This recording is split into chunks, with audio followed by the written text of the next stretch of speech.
नमस्कार, आप देख रहे हैं लखनऊ का अभिमान न्यूज और मैं हूं आपके साथ ज्योतिका। आइए रुक करते हैं खबर की ओर। आरक्षण के मुद्दे पर एलजेपी रामविलास प्रमुख चिराग पासवान ने कहा, आरक्षण को छीनकर धर्म के आधार पर देने का प्रावधान कांग्रेस और उनके सहयोगियों द्वारा किया जा रहा है। बाबा साहब अम्बेडकर का संविधान स्पष्ट तौर से कहता है कि धर्म के आधार पर कोई आरक्षण नहीं हो सकता है। ऐसे में कर्नाटक जैसे राज्य में ओबीसी का आरक्षण छीनकर दूसरे लोगों को दिया जा रहा है। ये वही कांग्रेस से उनके सहयोगी की सोच है, जिसमें वो आरक्षण को धीरे धीरे समाप्त कर किसी एक धर्म विशेष को आगे बढ़ाने का सोच रहे हैं। निकालकर मुसलमानों को ओबीसी बना दिया। भाई बिल्कुल सही बात है। जिस तरीके से ओबीसीज का हो, बैकवर्ड क्लासेस का हो, जिस तरीके से आरक्षण को छीनकर धर्म के आधार पर देने का प्रावधान कांग्रेस और उनके सहयोगियों के द्वारा किया जा रहा है।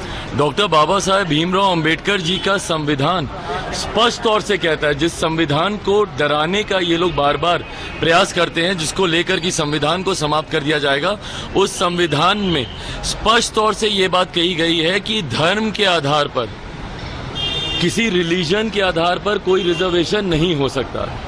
ऐसे में कर्नाटक जैसे राज्यों में जिस तरीके से ओबीसीज का रिजर्वेशन छीनकर धर्म के आधार पर दूसरे लोगों को दिया जा रहा है, ये वही कांग्रेस और उनके सहयोगियों की सोच है, जिसमें वो धीरे धीरे आरक्षण को समाप्त कर और किसी एक धर्म विशेष को आगे बढ़ाने का ये लोग सोच रख रहे हैं।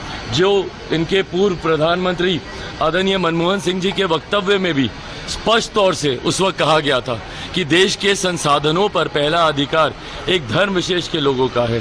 ये कांग्रेस की वही तुष्टीकरण की राजनीति है और इसको ढकने के लिए ये लोग हम लोग के ऊपर इल्जाम लगाते हैं कि ये लोग आरक्षण समाप्त करेंगे, संविधान खतरे में है, जबकि हकीकत में ये तमाम कदम कांग्रेस और उनके सहयोगियों के द्वारा उठाए जा रहे हैं। इस खबर में बस इतना ही। बने रहिए लखनऊ का अभिमान न्यूज के साथ।